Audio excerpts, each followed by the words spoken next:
Hello friends, अस्सलाम वालेकुम and welcome to amazing facts. दोस्तों, आपको कभी किसी कूड़े के डब्बे से या कहीं पड़े हुए कचरे से कोई बहुत महंगी चीज़ मिली है? इस वीडियो में मैं आपको कुछ लोगों की ऐसी ही अजीब सी कहानियां सुनाऊंगा। 2006 में फिलीपींस में एक मछेरा अपनी कश्ती पर था कि अचानक तूफान आ गया। इसकी कश्ती पालावान नाम के एक जजीरे पर पहुंच गई। वहां इसकी नज़र एक बहुत बड़े और खूबसूरत पत्थर पर पड़ी। ये सफ़ेद रंग का पत्थर कचरे के अंदर पड़ा हुआ था। इस मछेरे को यह पत्थर इतना पसंद आया कि इसने इसको वापस ले जाने का फैसला किया और पूरे 10 साल तक इसको अपने घर में संभाल कर रखा। 2016 में इसके घर में आग लग गई। इसके घर का थोड़ा सा सामान ही सही सलामत रहा, जिसमें यह पत्थर भी शामिल था। तब वहां के टूरिज्म के अफीसर की नज़र इस पत्थर पर पड़ी। ये मछेरा जानता ही नहीं था कि 34 किलो भारी ये पत्थर दरअसल एक मोती था। यह दुनिया का सबसे बड़ा पर्ल था जो दरियाफ्त हुआ था।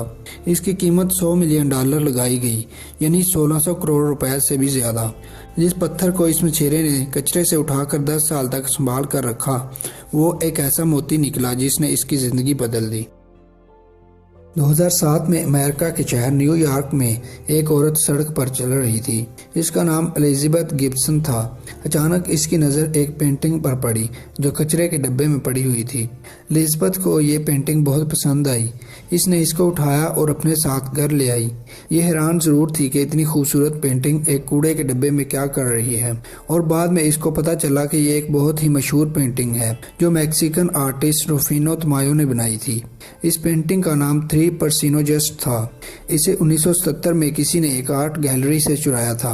यह 30 साल बाद एक कचरे के डब्बे में कैसे पहुंची, कोई नहीं जानता था। लेकिन एलिजाबेथ की किस्मत जरूर खुल गई थी, क्योंकि बाद में ये तारीखी पेंटिंग $1,00,000 की बिकी थी। 2000 में इटली में रहने वाले लुसियानो फिगियानो को अपने घर का एक बाथरूम रिपेयर करना था।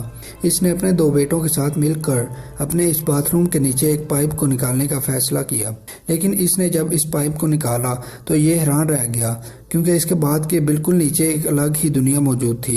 ये काफ़ी सारे कमरे थे जहाँ इंतहाई कदीम चीज़ें रखी हुई थी। ये किसी खजाने से कम नहीं था। मिट्टी के मुजस्मे, कदीम जेवरात, कीमती बर्तन। इसके बाद के नीचे बड़े बड़े चैम्बर्स भी बने हुए थे। इन चैम्बर्स के अंदर पुराने ज़माने में बीमार लोगों को रखा जाता था। हो सकता है ये तहखाना किसी बादशाह ने बनवाया हो, जिसके ऊपर लुसियानो का बाथरूम और पूरा घर बना हुआ था।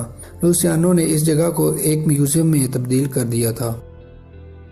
दोस्तों, कुछ लकी लोगों को कूड़े के डब्बे से कीमती चीज़ें मिल जाती हैं। जैसे कि 2018 में साउथ कोरिया के इंचियोन इंटरनेशनल एयरपोर्ट पर एक क्लीनर कूड़े का डब्बा साफ कर रहा था कि अचानक इसकी नज़र एक चमकती हुई चीज़ पर पड़ी। ये सोना था, यानी गोल्ड। ये सोने की बड़ी बड़ी ईंटें थीं जो कूड़े के डब्बे में पड़ी हुई थी। साउथ कोरिया में गोल्ड पर टैक्स नहीं लगता, इसीलिए कई लोग साउथ कोरिया से दूसरे मुल्कों में गोल्ड स्मगल करने की कोशिश करते हैं, और शायद किसी ने डर कर जल्दी में इस कूड़े के डब्बे के अंदर ये ईंटें छुपा दी हों। बहरहाल इन ईंटों की कीमत $3.25 लाख यानी 5 करोड़ रुपए से भी ज़्यादा थी। इसी तरह नवंबर 2014 में अमेरिका के शहर न्यूयॉर्क में एक फकीर को कूड़े के डब्बे से $2 लाख मिले थे, यानी 4 करोड़ रुपए। इस आदमी का नाम बैरी होल्डन था। ये एक बेंच पर लेटा हुआ था जब इसकी नज़र एक आदमी पर पड़ी जो कूड़े के डब्बे में अपना बचा हुआ सैंडविच फेंक रहा था। बैरी को भूख लग रही थी। इसने वो सैंडविच निकालने के लिए इस कूड़े के डब्बे में देखा तो इसकी नज़र एक बैग पर पड़ी जिसमें $2 लाख मौजूद थे।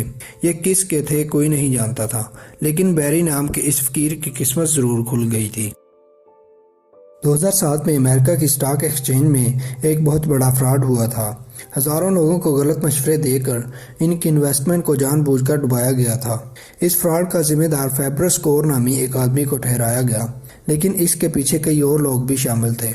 ये सारे लोग कैसे पकड़े गए, ये एक इंतहाई अजीब कहानी है। उन्हीं दिनों न्यूयॉर्क के एक आदमी को एक कूड़े के डब्बे से एक पुराना लैपटॉप मिला। इसने ये लैपटॉप अपने एक दोस्त को दे दिया। ये कोई मामूली लैपटॉप नहीं था। इसमें स्टॉक एक्सचेंज के फ्रॉड के मुतल्लिक कई सबूत मौजूद थे, फाइल्स, रिकॉर्डिंग और भी बहुत कुछ, जिससे इस केस को सॉल्व करने में मदद मिली। ये लैपटॉप कूड़े के डब्बे में कैसे पहुंचा, ये किसी को नहीं पता। और दोस्तों, आखिरी वाकया भी काफ़ी दिलचस्प है। ये अजीब कहानी एक 83 साल के अमेरिकन आदमी की है। इसका नाम एडवर्ड जॉन है। इस आदमी की एक अजीब सी आदत थी कि ये कूड़े के डब्बों में से लॉटरी के टिकट तलाश करता था। 2006 में इसको ऐसा ही एक लॉटरी का टिकट एक कूड़े के डब्बे से मिला। एक इंतहाई हैरत अंगेज बात है कि इस आदमी की इस टिकट से लॉटरी निकल आई और वो भी $10 लाख की। बाद में पता चला कि ये टिकट दरअसल केविन डोनविन नामी एक आदमी ने खरीदी थी। बाद में इस आदमी ने इसको एक कूड़े के डब्बे में फेंक दिया था। इसने एडवर्ड पर केस कर दिया कि ये लॉटरी का टिकट इसका है। ये केस अमेरिका में काफ़ी मशहूर हुआ था। बाद में एडवर्ड जॉन ने $10 लाख में से $1,40,000 इस आदमी को दे दिए थे। इसी के साथ ही हमारी आज की ये वीडियो ख़त्म होती है। इसी तरह की मज़ीद वीडियोस देखने के लिए हमारे चैनल को सब्सक्राइब करें और इस वीडियो को लाइक और शेयर करें।